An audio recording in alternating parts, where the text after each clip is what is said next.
Hello everyone, કેમ છો તમે બધા? મજામાં છો ને? મહદી સ્કૂલમાં અને ગુજરાતીના લેક્ચરમાં હું તમારા બધાનું સ્વાગત કરું છું.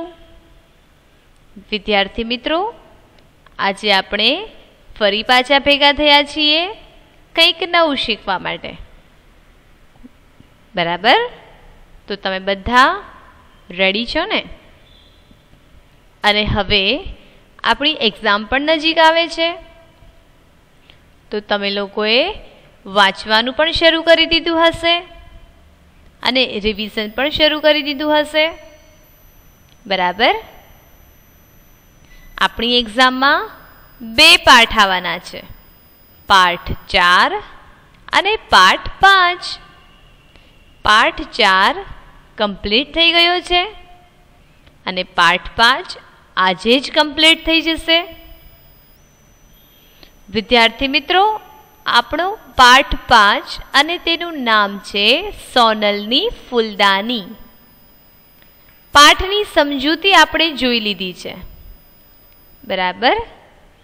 ત્યાર પછી શરૂ થતી એક્સરસાઇઝ એટલે કે સ્વાધ્યાય એ પણ આપણે જોઈ લીધું છે. બરાબર? પરંતુ એ સ્વાધ્યાયમાં જ હજી 2 પ્રશ્ન બાકી છે. તો આજે આપણે એ નવા પ્રશ્નો શીખવાના છે. તો દરેકનું ધ્યાન હવે અહીંયા તમારે તમારી પાસે નોટબુક અને કંપાસ બોક્સ રાખવાનો છે. જેને કંઈ પણ બાકી હોય તે સાથે લખી શકે એટલે. બરાબર? તો વિદ્યાર્થી મિત્રો, જે 2 પ્રશ્ન આપણે શીખીએ એ પહેલા અત્યાર સુધી આપણે શું શીખ્યા તે એકવાર ફરીથી જોઈ લઈએ. બરાબર? સોનલની ફૂલદાની છે તો એમાં આપણે વિવિધ ફૂલદાનીઓ જોઈ છે. જેમ કે કાચની હોય છે, કોઈ ટ્રાન્સપરન્ટ હોય, કોઈ કલરફુલ હોય કે જેની અંદર આપણે ફૂલો ગોઠવી શકીએ છીએ. કોઈ કોતરણીવાળી, ડિઝાઇનવાળી, અલગ અલગ ધાતુમાંથી બનેલી હોય છે. તો કેટલીક ફૂલદાની રજવાડી હોય છે, ડિઝાઇનવાળી, અને તેમાં રંગ ભરેલી ફૂલદાની હોય છે. આ બાજુ તમે જોઈ શકો છો કે વિવિધ ફૂલપાન સાથે ફૂલદાનીને ગોઠવવામાં આવી છે. આપણે આ પાઠ પણ જોઈ ગયા છીએ.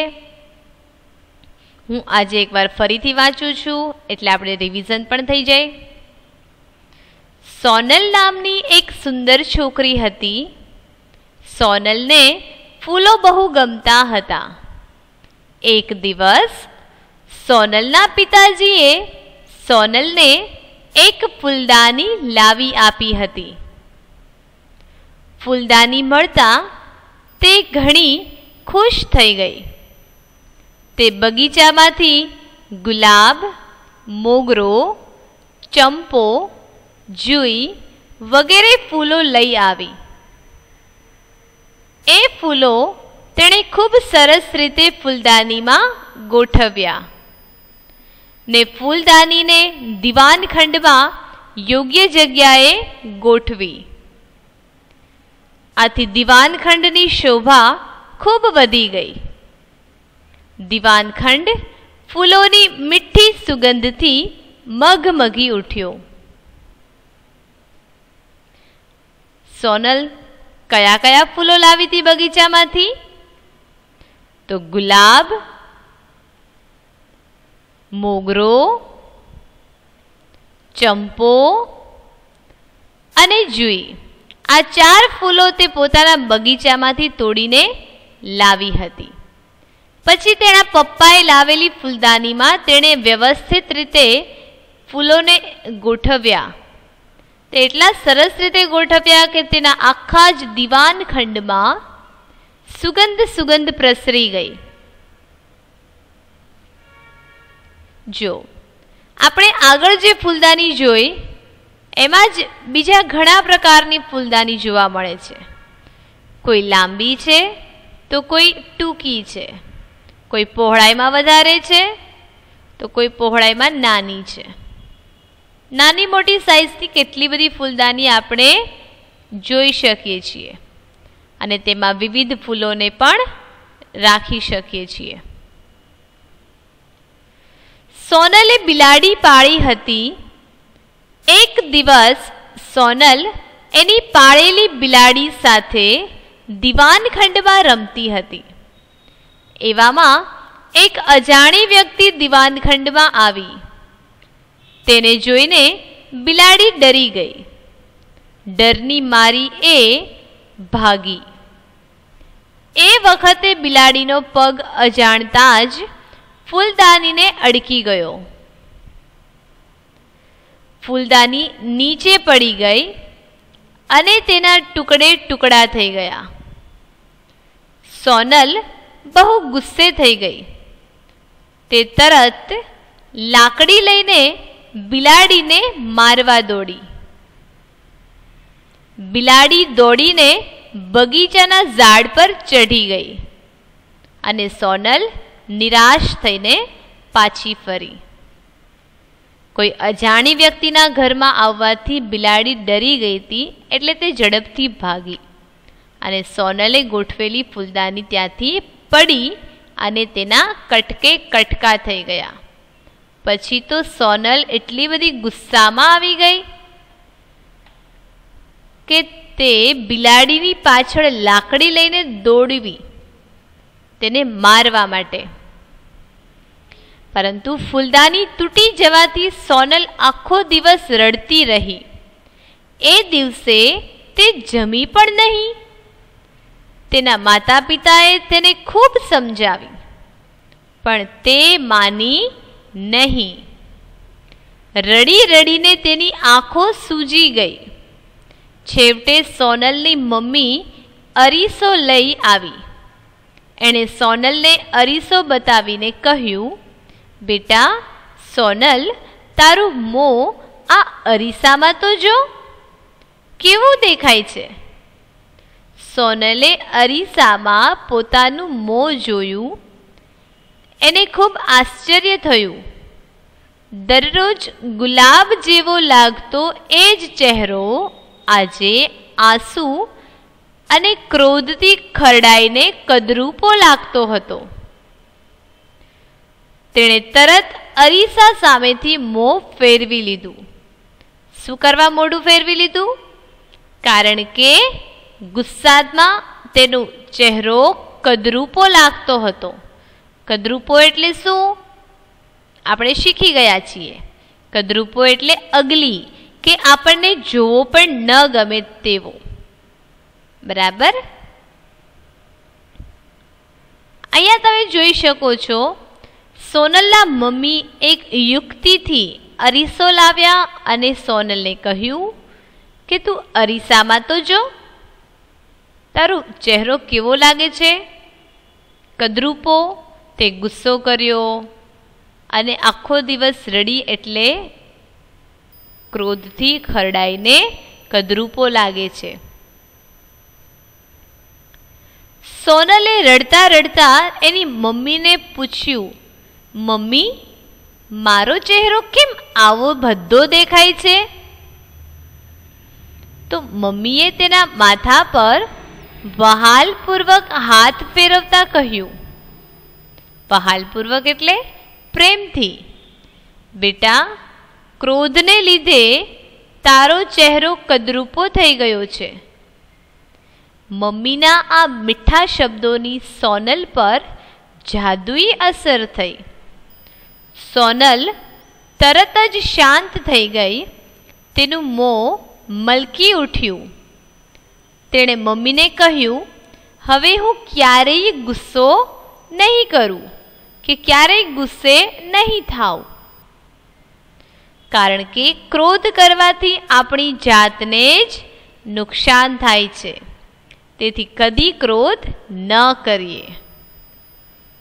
ખ્યાલ આવ્યો?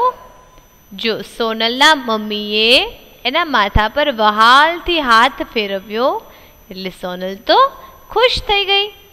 રડતા રડતા એનો જે ચહેરો સૂજી ગયો હતો ને, ભદ્દો દેખાય છે ને, એટલે એણે કહ્યું કે હવે હું ક્યારેય ગુસ્સો નહીં કરું.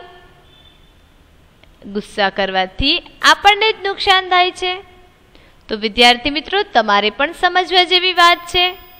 આપણે કોઈ દિવસ કોઈ પર ગુસ્સો નહીં કરવાનો, પરંતુ દરેક સાથે પ્રેમપૂર્વક જ વર્તવાનું. પછી એ આપણાથી નાની ઉંમરની વ્યક્તિ હોય, આપણા ઉંમરની વ્યક્તિ હોય, કે પછી આપણાથી કોઈ મોટી વ્યક્તિ હોય, દરેક સાથે સારી રીતે જ વર્તવાનું. પરંતુ કોઈ પર ગુસ્સો કે ક્રોધ કરવાનો નહીં, કારણ કે એ ખરાબ વસ્તુ છે. બરાબર? વિદ્યાર્થી મિત્રો, આપણા પાઠની સમજૂતી આપણે આજે ફરી એકવાર જોઈ લીધી, જે અહીંયા પૂરું થઈ ગયું છે. પછી સ્વાધ્યાયમાં આપણે કઈ કઈ વસ્તુઓ શીખ્યા હતા, તો એ પણ આજે આપણે ફરીવાર જોઈ લઈએ. જેમાં આપણે શબ્દાર્થ શીખી ચૂક્યા છીએ. સુંદર તો પ્રીટી, ફૂલદાની તો ફ્લાવર વાસ, ક્રોધ તો એંગર, યુક્તિ આઈડિયા, ઉદાસ તો ગ્લુમી ઓર સેડ, રડવા જેવી અબાઉટ ટુ ક્રાય, ખદરૂપું અગલી, ફૂલો તો ફ્લાવર્સ, દીવાનખંડ તો ડ્રોઈંગ રૂમ, બિલાડી તો કેટ, સુગંધ તો સ્મેલ, અરીસો મિરર અને આશ્ચર્ય તો શોક્ડ. આટલા 13 એટલે કે 13 શબ્દાર્થ પણ આપણે શીખી ગયા છીએ. તમે લોકોએ ફેરબુકમાં પણ લખી નાખ્યું હશે. લખ્યું છે ને ફેરબુકમાં? ત્યાર પછી આપણે શીખવાનું છે પ્રશ્નોના ઉત્તર, કે સોનલના પિતાજીએ સોનલને શું લાવી આપ્યું? તો સોનલના પિતાજીએ સોનલને એક ફૂલદાની લાવીને આપી. ત્યારબાદ સોનલ બગીચામાંથી કયા કયા ફૂલો લઈ આવી? તો સોનલ બગીચામાંથી ગુલાબ, મોગરો, ચંપો, જુઈ વગેરે ફૂલો લઈને આવી. ત્યાર પછી ફૂલદાની કોનાથી તૂટી ગઈ? તો ફૂલદાની બિલાડીથી તૂટી ગઈ. પ્રશ્ન 4, સોનલનો ચહેરો અરીસામાં કેવો દેખાતો હતો? સોનલનો ચહેરો અરીસામાં કદરૂપો દેખાતો હતો. કેવો દેખાતો હતો? કદરૂપો. ત્યાર પછી પ્રશ્ન 5, સોનલ પર એની મમ્મીના મીઠા શબ્દોની શી અસર થઈ? તો મમ્મીના મીઠા શબ્દોથી સોનલ તરત જ શાંત થઈ ગઈ અને તેનું મોં મલકી ઉઠ્યું. ત્યાર પછી આપણે શીખ્યા ખાલી જગ્યા, કે સોનલના પિતાજીએ સોનલને ફૂલદાની લાવી આપી. બરાબર? વિદ્યાર્થી મિત્રો, આપણે ખાલી જગ્યા પણ શીખી ગયા છીએ. બરાબર? અને ત્યાર પછી ખરા ખોટા પણ શીખી ગયા. તો ખરા ખોટા પછી હવે આપણે નવો પ્રશ્ન કયો શીખવાનો? તો એ માટે તમે બધા રેડી છો ને?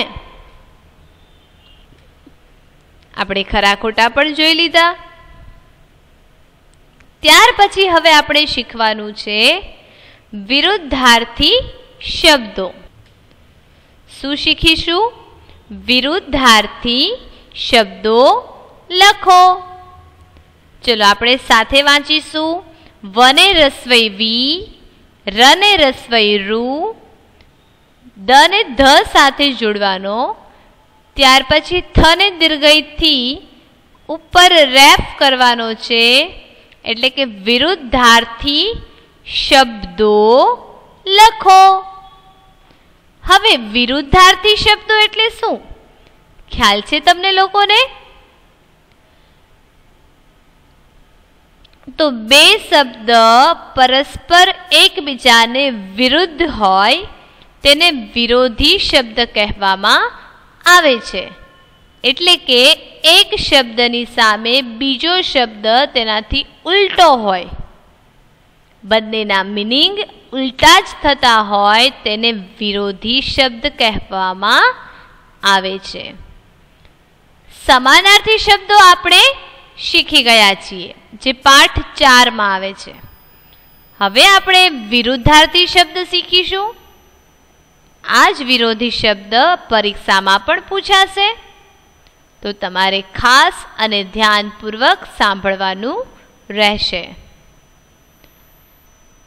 ચલો તમે બધા સૂચના લખી લ્યો. આપણે જે વિરોધી શબ્દ શીખીશું તેમાં પહેલું જ છે ખુશ. તો એની સામે તેનો જવાબ છે નાખુશ.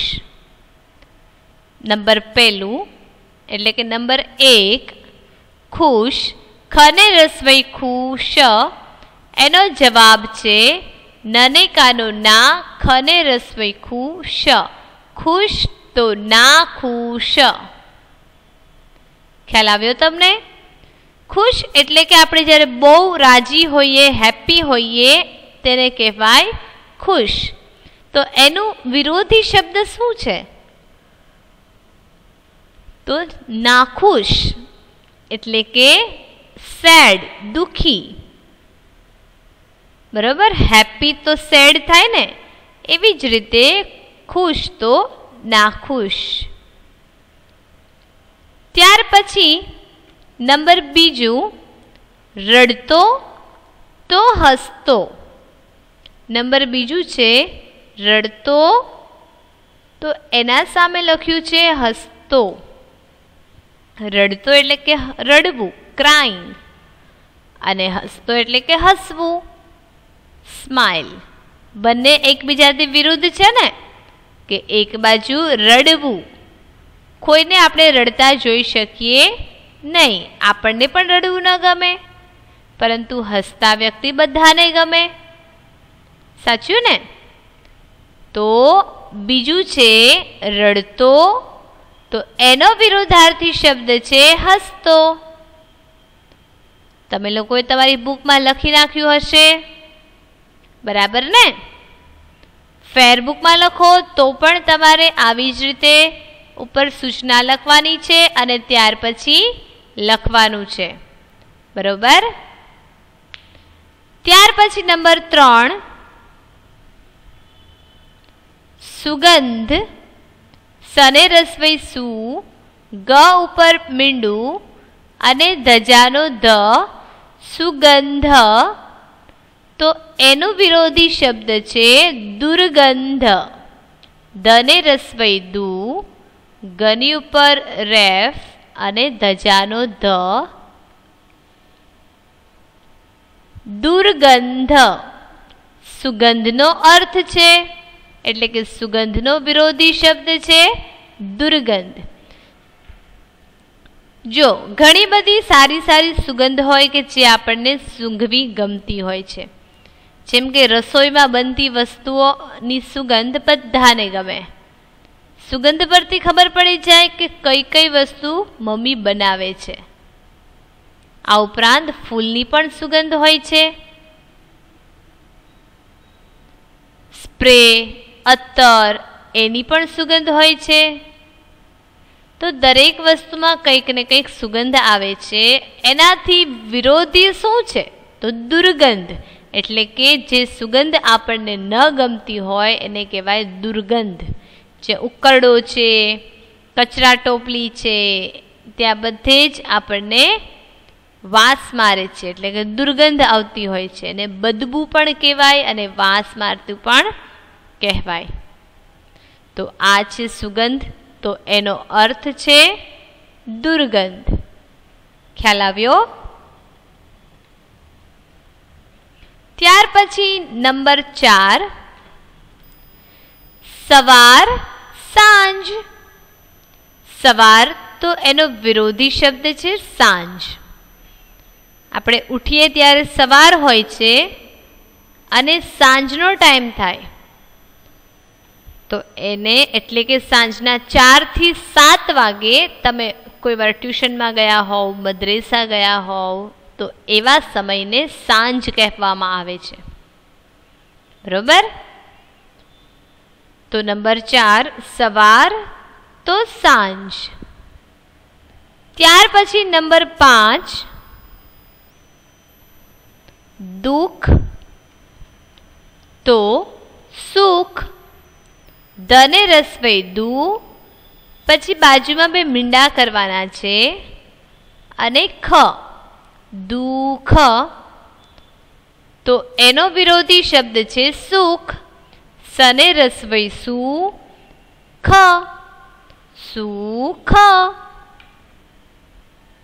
દુઃખ એટલે કે આપણે જ્યારે કોઈ ટેન્શનમાં હોઈએ, કોઈ મુશ્કેલીમાં હોઈએ ત્યારે આપણને જે ફીલ થાય છે એને દુઃખ કહેવાય.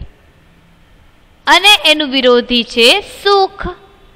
એટલે કે આપણે હંમેશા ખુશ હોઈએ, આપણી આજુબાજુ એક પણ ચિંતા ના હોય, મુશ્કેલી ના હોય, બધા જ કામ આપણા પૂરા થઈ ગયા હોય અને શાંતિથી રહેતા હોય એને કહેવાય સુખ. બરાબર? જેની પાસે બહુ બધા પૈસા હોય ને એને પણ સુખી કહેવાય. પરંતુ અહીંયા એ અર્થમાં નથી કીધું. તો કયા અર્થમાં કીધું છે? તો જ્યાં બહુ દુઃખ હોય, જેના ઘર નાના હોય, જેને ટેન્શન હોય, મુશ્કેલી હોય એને દુઃખ કહેવાય. અને જે સુખ શાંતિમાં હોય, હંમેશા ખુશ રહેતા હોય એને સુખ કહેવાય. ખ્યાલ આવ્યો?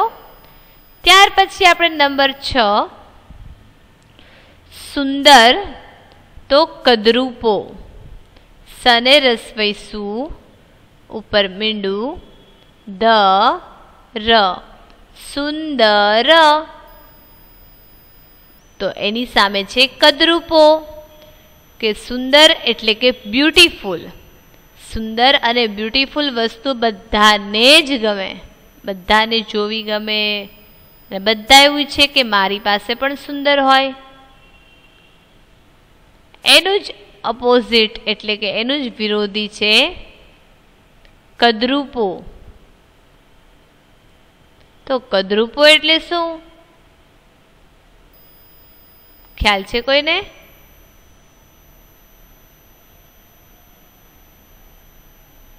તો કદરૂપો એટલે કે આપણને જોવું ન ગમે તેને કહેવાય કદરૂપો.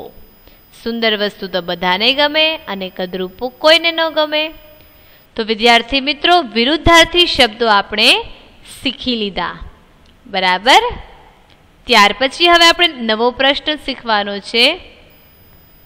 એનું નામ છે શબ્દોનો વાક્યોમાં પ્રયોગ કરો.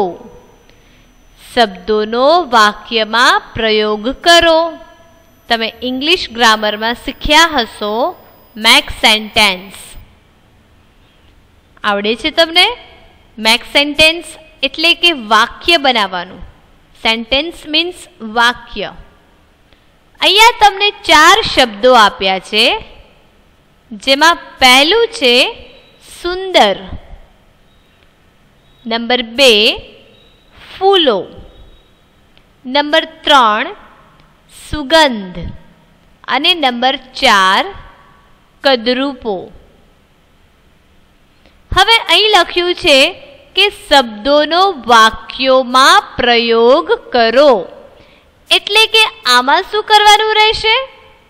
તો આ જે શબ્દ છે, વર્ડ છે, એ વર્ડને યુઝ કરીને સેન્ટેન્સ બનાવવાનું છે. ખ્યાલ આવ્યો? આ સુંદર જે શબ્દ છે એનો ઉપયોગ કરીને આપણે આખું વાક્ય બનાવવાનું છે.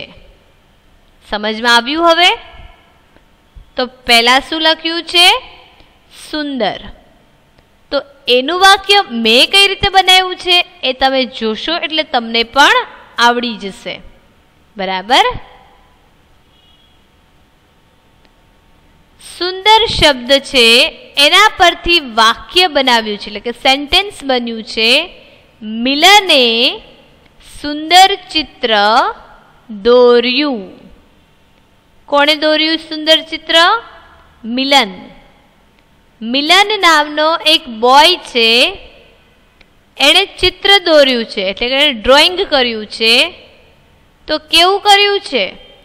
સુંદર એટલે કે બ્યુટીફુલ. જો અહીંયા જે શબ્દ છે એ જ શબ્દનો ઉપયોગ કરીને અહીંયા વાક્ય બન્યું ને. ખ્યાલ આવ્યો તમને હવે? તો આવી જ રીતે દરેક શબ્દ પરથી વાક્ય બનાવવાના રહેશે. ચલો, બીજું છે ફૂલો. તો ફૂલો પરથી શું આવે? વિચારો તો તમે લોકો. ફૂલો શબ્દ પરથી કયા કયા વાક્ય બને? આપણે જોઈ લઈએ. બગીચામાં ફૂલો ખીલ્યા છે. બગીચામાં ફૂલો ખીલ્યા છે. બગીચો એટલે કે ગાર્ડન. અને ગાર્ડનમાં તો કેટલા બધા ફૂલો હોય, બરાબર ને? સોનલ પણ બગીચામાંથી ફૂલો લાવી હતી ને. તો બગીચામાં ઘણા બધા ફૂલો હોય છે, સાથે સાથે ઝાડ પણ હોય છે.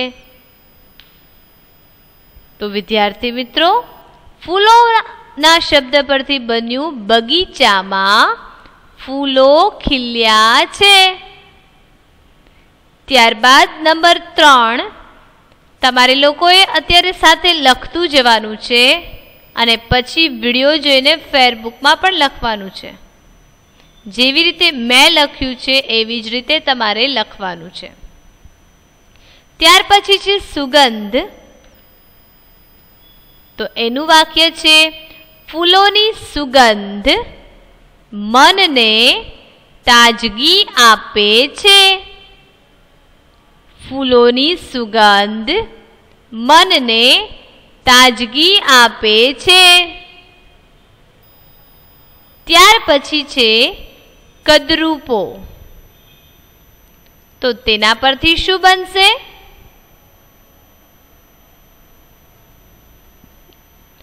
ક્રોધથી ખરડાયેલો ચહેરો કદરૂપો લાગે છે. ક્રોધથી ખરડાયેલો ચહેરો કદરૂપો લાગે છે. જો આ વાક્યમાં આ કદરૂપો શબ્દ ક્યાં આવ્યો? અહીંયા દેખાયું તમને? ક્રોધથી ખરડાયેલો ચહેરો કેવો લાગે છે? કદરૂપો. જો વિદ્યાર્થી મિત્રો, મેં તમને સમજાવ્યું ને કે અહીંયા જે શબ્દ છે એ શબ્દનો ઉપયોગ કરીને આપણે વાક્ય બનાવવાનું છે. જેમ તમે ગ્રામરમાં કે ઇંગ્લિશમાં મેક સેન્ટેન્સ જે સેન્ટેન્સ બનાવો છો ને, એવી જ રીતે આપણે ગુજરાતીમાં કરવાનું. આ વાક્યમાં સુંદર છે તો સુંદર આવ્યું કે મિલને સુંદર ચિત્ર દોર્યું. ફૂલો, તો બગીચામાં ફૂલો ખીલ્યા છે. સુગંધ, તો ફૂલોની સુગંધ મનને તાજગી આપે છે. તાજગી એટલે કે ફ્રેશનેસ. આપણી આજુબાજુ ફૂલો હોય ને તો આપણું માઇન્ડ છે ને એ શાંત રહે. પછી છે કદરૂપો. તો ક્રોધથી ખરડાયેલો ચહેરો કદરૂપો લાગે છે. વિદ્યાર્થી મિત્રો, અહીં આપણા પાઠની એક્સરસાઇઝ એટલે કે સ્વાધ્યાય પૂરો થાય છે. બધા જ પ્રશ્નો આપણે શીખી લીધા, તમે બુકમાં પણ લખી લીધા અને રિવિઝન પણ થઈ ગયું, બરાબર? તો હજી પણ જે લોકોને ફેરબુકમાં લખવાનું બાકી હોય તે વિડીયો જોઈ લેશે અને લખી નાખશે. આજનું હોમવર્ક છે શબ્દાર્થ, પ્રશ્નોના ઉત્તર, ખાલી જગ્યા, ખરા ખોટા, વિરુદ્ધાર્થી શબ્દ અને હમણાં જ શીખ્યા તે શબ્દોનો વાક્યમાં પ્રયોગ કરો. આ બધું જ ફેરબુકમાં જેવી રીતે મેં શીખવાડ્યું છે અને મેં જેવી રીતે લખ્યું હતું એવી જ રીતે તમારે તમારી ફેરબુકમાં વન ટાઈમ લખવાનું છે. ખ્યાલ આવ્યો? દરેકના હેન્ડરાઇટિંગ સારા હોવા જોઈએ અને દરેક વિદ્યાર્થીએ વાંચતા પણ શીખી જવાનું છે.